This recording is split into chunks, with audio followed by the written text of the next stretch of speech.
Although Hughes wasn't perhaps the appointment that was sufficient to have people dancing around in Stoke full of enthusiasm about what lies ahead, people forget that when Tony Pulis first came to Stoke, it wasn't also the most popular decision at the time. And I think that he had a couple of seasons where it took time for him to be loved at Stoke and for them to come round to what he was trying to achieve.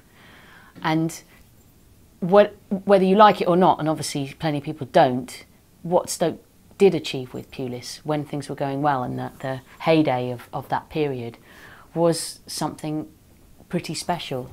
There was an energy there. Anybody who played Stoke knew that it was going to be extremely tough. They had some very successful periods and some brilliant results against top teams.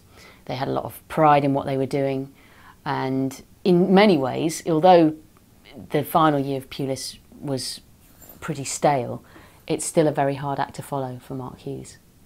I suppose it's curious that, considering one of Stoke's problems last year was scoring goals, I think only QPR scored fewer last year.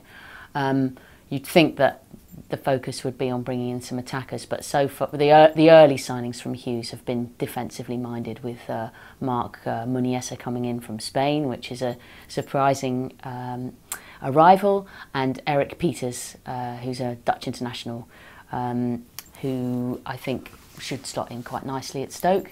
But they probably need to, the way that Hughes tends to operate is to set up the base first and then take it from there. And I suspect he's got his ideas set on trying to make Stoke resilient and solid, and then see how they can function from there on.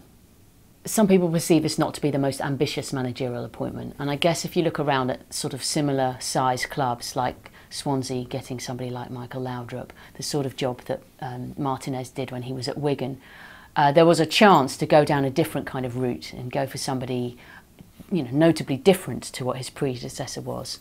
But I think that with Hughes, you know, we're not really going to be expecting a great change from the traditional image that we've had over the last few years of Stoke in the Premier League.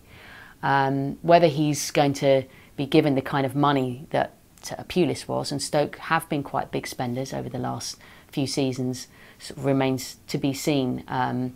But then again, I suppose you might ask yourself, who would trust Mark Hughes with a bucket load of money on the transfer market, given the experiences of QPR, for example?